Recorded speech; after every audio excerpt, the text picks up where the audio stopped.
세상은 성공을 큰 가치로 여깁니다. 성공이 가져다주는 이점들이 많기 때문에 모두 성공하기를 동경합니다. 그러나 때때로 성공은 찬사보다는 시기와 질투를 불러올 때가 있습니다. 성경의 인물들 중에 다니엘의 이야기가 그 좋은 예가 될 것입니다. 우리가 이 본문을 이해하기 위해서 먼저 다니엘의 이름에 대해서 좀 알아야 됩니다. 다니엘의 이름의 뜻은 하나님의 재판관이라는 뜻입니다. 하나님의 재판관. 그러면 여러분, 재판관은 뭐 하는 사람이에요? 재판관은 법을 준수해야 됩니다. 자기 스스로가 먼저 법을 준수해야 돼요. 그리고 본인이 준수하는 법에 의해서 다른 사람들의 죄의 유무를 판결해야 됩니다. 재판관은 법 위에 있지 않습니다. 법에서 예외적인 존재도 아닙니다. 가장 철저히 법을 지켜야 되고 그 법을 존중해야 되고 그 법을 따라가야 됩니다. 그래야 판결에 권위가 있는 겁니다. 법조항대로 판결한다고 법관의 권위가 쓰는 건 아닙니다. 그건 그냥 법기술자일 뿐입니다. 인격체가 아니죠. 법관이 법인격체가 되려면 법을 누구보다도 철저히 준수해야 됩니다. 그렇지 않고 미꾸라지처럼 빠져나가면서 남을 판단한다면 그건 그냥 법기술자에 지나지 않습니다. 그런 의미에서 오늘 왜 다니엘은 그토록 법을 준수했는가? 그것도 어느 법이죠? 두 나라 법입니다. 하늘나라 법과 세상 법을 철저히 준수했습니다. 자기에게 불이익이 와도 그 법을 따랐습니다. 그 법의 판결을 묵묵하게 받아들이고 저항하지 않은 사람입니다. 왜 그랬을까요? 다니엘은 바벨론에 의해서 멸망당한 유다의 백성이었고 유력한 가문의 사람이었고 신앙인이었습니다. 그런데 신세는 포로 신세입니다. 힘들게 이국 땅에서 살아야 됐고 모든 편견과 무시를 받으면서도 굳건한 뜻을 갖고 열심히 노력해서 흠잡을 데 없는 자신으로 세워냈습니다. 신실한 믿음도 아울러 지켰습니다. 믿음에 신실했던 다니엘은 모든 면에서 신실했습니다. 이것이 중요한 겁니다. 믿음은 좋은데 삶은 그렇지 않다. 그건 좋은 믿음이 아닙니다. 좋은 믿음은 좋은 삶을 갖습니다. 좋은 믿음은 사회에서도 좋은 사람이 됩니다. 그거는 그럼 대립할 수 없는 겁니다. 그건 동시에 해야 돼요. 그렇기 때문에 믿음의 성도들이 이 땅을 온전하게 산다라고 하는 것이 세상 사람들보다 더 어려운 겁니다. 왜죠? 양쪽 다 노력을 다 해야 되잖아요. 하나님의 법도 따라야 되고 세상 법도 따라야 돼요. 하나님 질서도 따라야 되고 이 세상의 질서도 존중해야 됩니다. 어디에도 미꾸라지처럼 빠져나가라고 하는 여러분 그런 자세를 가질 수가 없는 겁니다. 그 얘기는 뭐죠? 타협할 수 없다는 겁니다. 양립할 수 없는 전혀 다른 두 성격의 법 질서를 지킨다는 것이 얼마나 어렵다라고 하는 것을 우리는 잘 알고 있습니다. 그런데 어느 쪽을 선택할 것이냐라는 선택의 문제가 아닙니다. 그래서 제국의 총리까지 올라가 있었던 다니엘의 그 노력을 우리는 가상하게 생각해야 됩니다. 얼마나 노력했겠어요. 흠잡을 데 없는 사람이 됐잖아요. 그의 행정처리나 생각이나 자기 삶의 태도나 습관이나 생활 모든 전반에 걸쳐서 붙잡을 게 없도록 자기를 관리한 사람입니다. 대단하죠. 이게 무서운 거예요. 자기를 관리하는 게 무서운 거예요. 남이 알아주든 알아주지 않든 그게 중요한 게 아니죠. 나 열심히 일했으니까 보너스 주세요. 그럴 수 있죠, 여러분. 그러나 그게 중요한 게 아니잖아요. 보너스가 있든 없든 자기 일을 하는 겁니다. 그 자세가 중요한 거죠. 여러분, 그의 출세와 성공은 하나님의 은혜입니다. 다니엘과 함께 하셨기 때문입니다. 하나님은 믿음의 신실한 자를 복 주시고 은혜의 자리로 이끌어 주시는 분이기 때문에 다니엘의 그 노력이 허사가 되지 않도록 모든 고관들을 또 이끄는 총리로 주님이 세워주셨습니다. 6장 1절은 이렇게 말씀이 됩니다.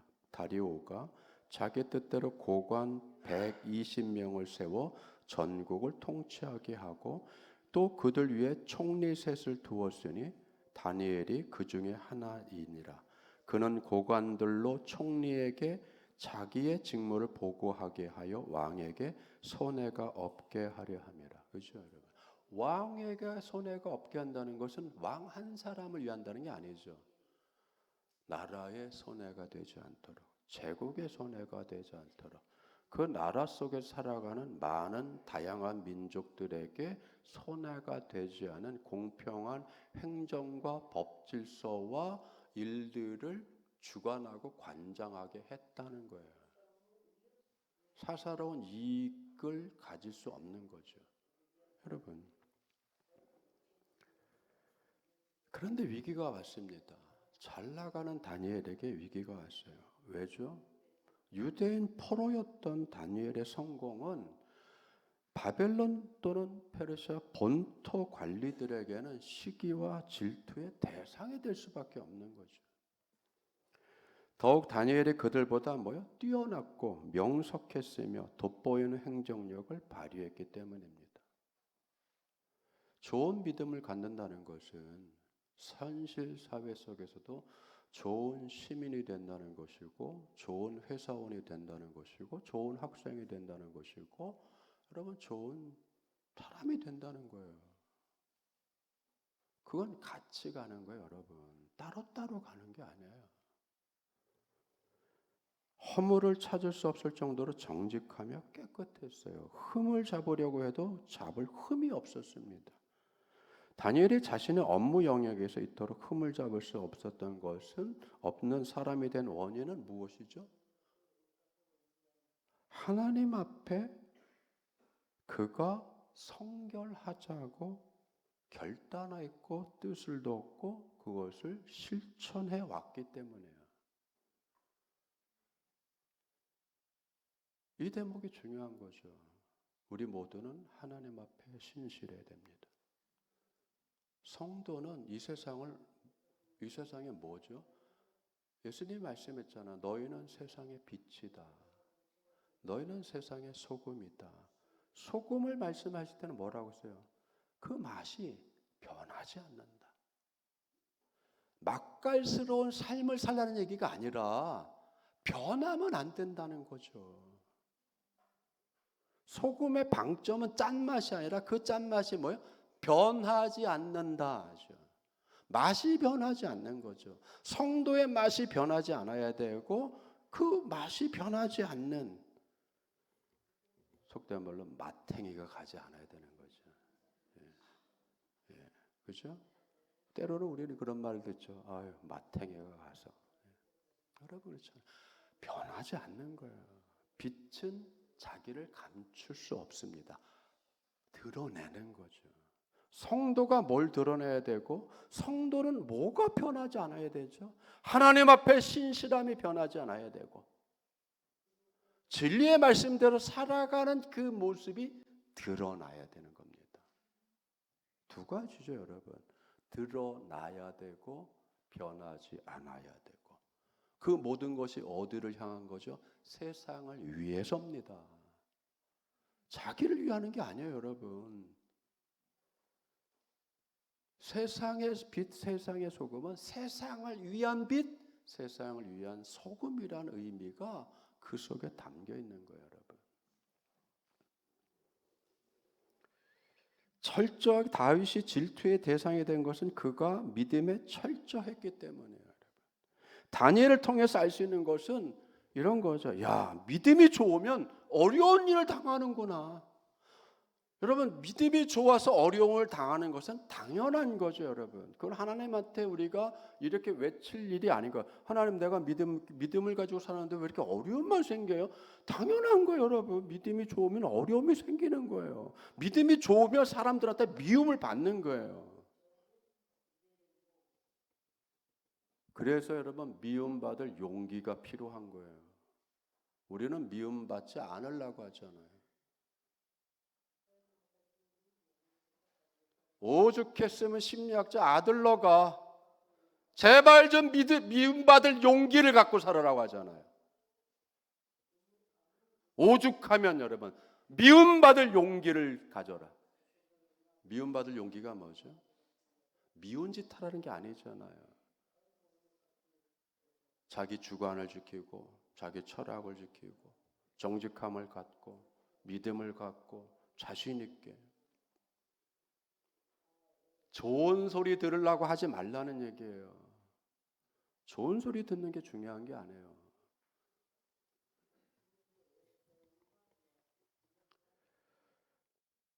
세상은 여러분 굳건한 믿음 싫어합니다. 참 믿음 싫어합니다. 살아있는 믿음 싫어합니다. 싫어해요. 왜? 자기들 같지 않기 때문이죠. 그래서 뭘 배우죠? 적당히 믿음 생활 하는구나. 나도 좀 적당히 해야 되겠다. 저렇게 열심히 하다가 끄닥 돌면 안 되지. 여러분 그렇죠? 그래서 뭐예요? 적당이란 타협이 생기잖아요. 술자리도 같이 하고 놀러도 같이 가고 사바사바 같이 하고.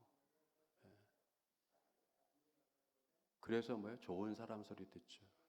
얘기가 통해 저 사람하고는. 교회 다니는데 얘기가 통하네.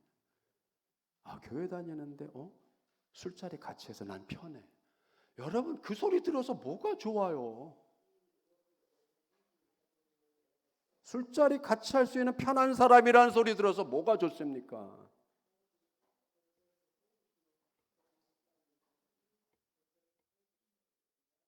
니나노 닐리랴 해서 뭐가 좋냐고요, 그게. 사람들한테 환영받고 사람들한테 칭찬받고 그러면 여러분 동료가 됐다는 거잖아요. 서로곤 동색이라고 같은 무리가 됐다는 뜻이죠.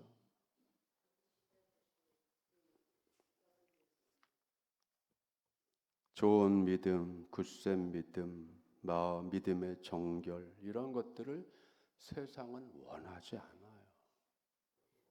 그래서 믿음이 좋을수록 세상에서 미움받고 시기하고 질투를 당하고 사람들은 한마디로 믿음 좋은 사람을 싫어합니다.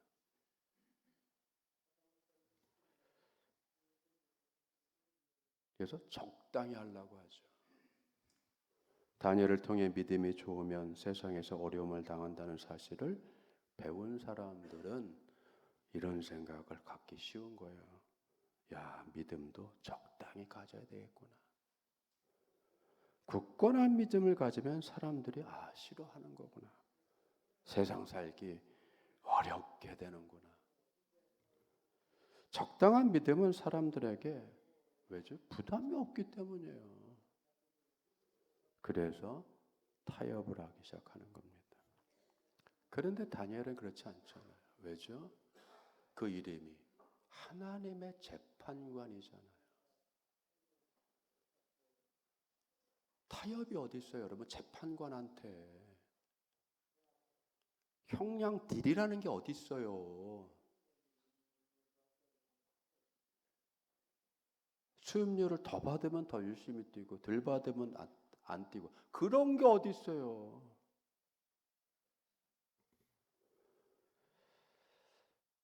틈 잡을 데 없으니까 고관 대작들이 모여서 무슨 뭐를 계획을 했어요. 세상법으로는 다니엘을 못 잡으니까 저가 하나님 법에 충실함으로 인해서 우리가 저걸 가지고 걸고 넘어지자. 여러분, 오늘 말씀에는 두 가지 법이 나오는 거예요. 다니엘은 세상 법도 잘했지만 뭐예요? 하나님 법을 잘 지킨다. 그러니 우리는 할 수 없다. 저가 하나님 법에 꼼짝없이 철저하게 지키니까 그 하나님 법을 이용해서 저를 사자굴에 집어넣자. 그래서 엉뚱한 한시적인 특별법을 만들어 통과시켰죠. 다리오 왕을 구워 삶아서 아첨을 떨어서 왕이요, 한 달 동안, 먼 것도 아닙니다, 30일간 한정적으로 왕에게만 기도하게 하십시다. 왕이 아닌 다른 신들에게 기도하는 자가 있다면 사자굴에 집어넣는 법령을 공포합시다. 다리오 왕이 덜컥 받았네요. 그래서 조서를 발표했습니다. 금령을 발표했죠. 한 달 동안 온 나라는 왕에게 기도한다. 그 외의 신들에게 기도하는 자가 발견되면 즉결처형으로 사자굴에 집어넣는다. 그 조서가 발표됐을 때 다니엘은 알았잖아요. 아, 이 법령은 결국은 나를 향한 칼이 되는구나. 내 한 달 동안 참아야 되겠다. 했나요? 안 했어요. 왜죠? 그는 법관이잖아요. 하나님의 법관이잖아요. 하나님의 법에 더 충실할 수밖에 없죠. 그 법을 지키다가 죽어도 괜찮다고 생각한 거잖아요.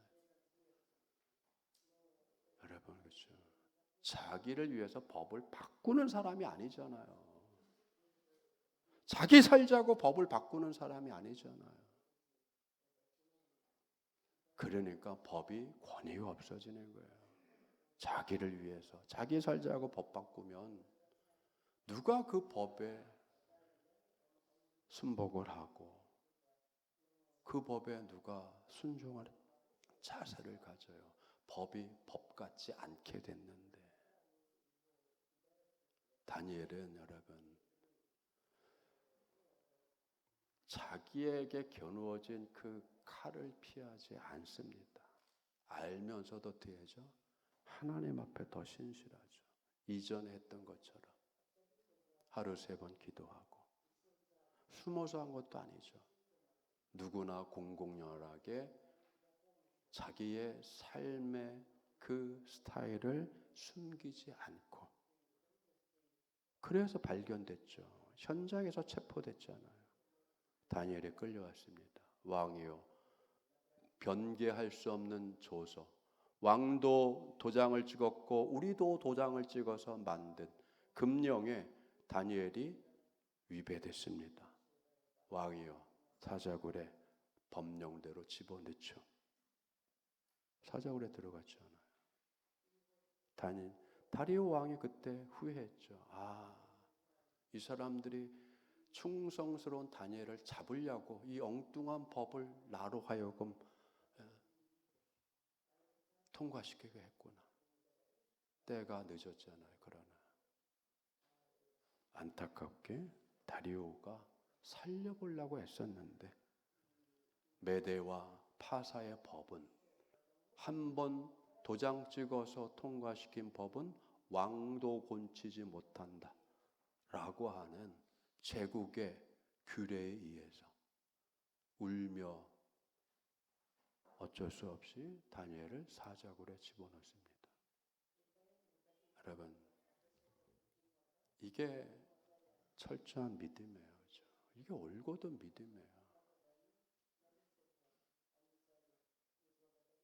새벽같이 다리오가 그 사자굴 앞에, 자기도 봉인을 했고 고관들도 봉인을 해서 아무도 열지 못하게 한 사자굴 앞에 가서, 새벽같이 가서 외치지 않습니까? 하나님의 종 다니엘아, 네가 항상 섬기는 네 하나님이 사자에서 능히 너를 구원하셨느냐? 그렇죠? 왕도 알고 있죠. 다니엘의 적들이었던 고관들도 알고 있었죠. 평상시 알고 있었죠. 다니엘은 하나님에게 충성한 자다 알고 있었죠.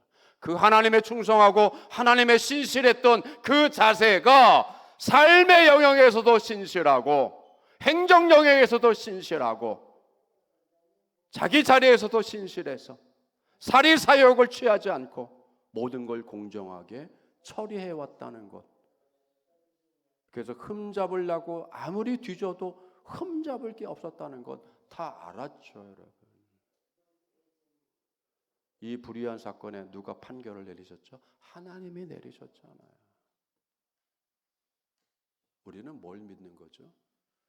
하나님이 판결하신다. 하나님이 해결해 주신다. 하나님이 보복하신다. 하나님의 법대로 하나님이 행하신다. 여러분, 네가 원수를 갚지 마라라고 성경은 얘기합니다. 원수는 누가 갚는다고요? 하나님이. 왜 그렇죠? 하나님의 판결이 옳기 때문이에요. 하나님의 판결이 옳은 거예요. 사사롭지 않잖아요. 그걸 우리는 믿고 나가는 겁니다. 우리의 지금 삶이 어렵고 힘들어도 오늘 이 다니엘을 통해서 우리가 배우는 교훈이 뭐죠? 내가 하나님에게 철저하면 하나님도 나한테 철저하다. 내가 하나님에게 적당하면 하나님도 내게 적당하다. 그죠? 적당하게 하면 하나님도 우리에게 적당하게 하시는 거예요. 우리가 주님께 철저하면 하나님도 나에게 철저하게 은혜로 도우시고 이끌어 주시고 구원하시는 겁니다. 우리는 그걸 배워야 돼요. 말씀을 통해서. 다니엘의 교훈이 뭡니까? 하나님 앞에 철저한 사람은 하나님이 철저하게 그를 지켜주신다. 하나님이 옳게 판결하신다. 옳고 그름을 주님이 판결하시는 거죠. 하나님이 뭘로 무죄함을 선언해 주셨죠? 다니엘을 사자로부터 머리털 하나 상하지 않게 보호하여 주심으로 인해서 다니엘이 옳다라고 하는 것을 불의한 세상에 드러내셨잖아요. 우리는 하나님의 이 결론을 내려주시고 갚아주시는 것을 믿기 때문에 이 세상을 온전히 신실하게 살아가는 겁니다. 내가 노력해서 일궈내고 내가 땀 흘려서 성취해내고 이게 다가 아니라 세상은 열심히 노력하면 된다고 말을 하지만 성경은 노력하러 되는 것이 아니라 그 노력도 필요하지만 하나님의 판결에 의해서 살아간다. 그렇기 때문에 여러분, 우리는 오늘 이 다니엘과 같이 철저하게 타협 없이 죽음의 자리를지라도 내려갈 수 있어야 되는 거예요. 그러면 죽음의 자리까지 내려가는 성도를 그 죽음의 자리에서 극적으로 구원해내시므로 원수들을 굴복시키시는 하나님의 그 놀라운 은혜를 우리가 체험할 수 있게 되는 것입니다. 호랑이 굴에 들어가도 정신만 차리면 산다는 말이 있습니다. 우리는 이걸 좀 바꿔야 돼요. 정신 차려야 되죠. 그러나 우리가 차릴 것은 정신만이 아닙니다. 믿음 가져야 돼요. 사자굴에 들어가서도 믿음을 지키면 산다. 한 주간 호랑이 굴, 사자굴 세상에 얼마나 많아요. 병이라는 호랑이 굴도 있고 실패라는 호랑이 아가리도 있고 얼마나 많아요. 물려갈 일이 많죠. 그러나 이런 세상에 믿음 지키시고 주님 의지하시고 하나님 말씀대로 살아가는 철저하고 올곧으며 변함이 없는 삶 믿음으로 새로운 한 주간을 복되게 살아가시는 여러분 되기를 축원합니다. 기도드리겠습니다. 은혜가 충만하신 아버지 하나님 감사드립니다. 오늘 우리들의 함께하신 주님의 은혜로